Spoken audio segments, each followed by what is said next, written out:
Hi everyone, my name is Corina Colon and I'm going to talk to you about sign language today. Sign language is an alternative communication system for individuals who are unable to vocally communicate. Our center typically does not use sign language. It is part of our curriculum, but we tend to use the picture exchange communication system and the augmentative and alternative communication system devices, simply because sign language is a challenging communication system to generalize into other settings with other individuals who may not understand sign language. And in order for a child to communicate with someone using sign, the person they're communicating with needs to be also trained in sign. So that's something that makes it a little bit challenging to use, but I think still effective, especially for obviously the deaf community. And so while it still is an effective communication system, it is more effective, I think, for individuals who are deaf versus a child who has autism and simply lacks vocal speech.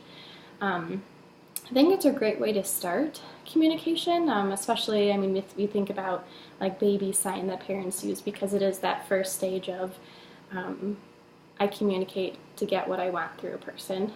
But it needs to be with a child who has the capacity to remember a sign and as well as the motor control to perform the movements. So for children who do have that ability and lack the vocal language, we might run a manding session with them to teach them what signs mean what, so associating symbols with the items, as well as teaching them that when they sign that they get things that they want. So, for example, snack time, we tend to use that a lot for our manning session simply because kids are motivated by food. So a child might sign water if that's what they want, milk, juice, and as soon as they present that sign to you, juice, you would reinforce them immediately with the item that they've requested. That teaches them simply that this is what I need to do to get what I want. And being able to discriminate, like, oh, these are all beverages or all drinks, I know that I want this one, which is juice. Another example might just be food items. So if they request cookie or apple, you would immediately provide them with the stimulus that they've requested.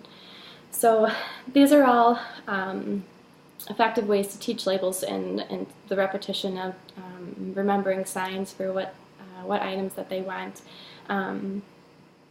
Learners typically begin by the stimulus being presented in front of them and then move on to a more advanced skill of maybe they're done eating and now they want to play ball.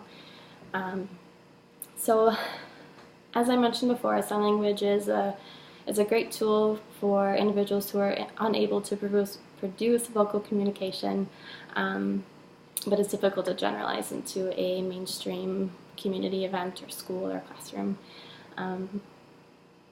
So I encourage you to give it a try, and good luck.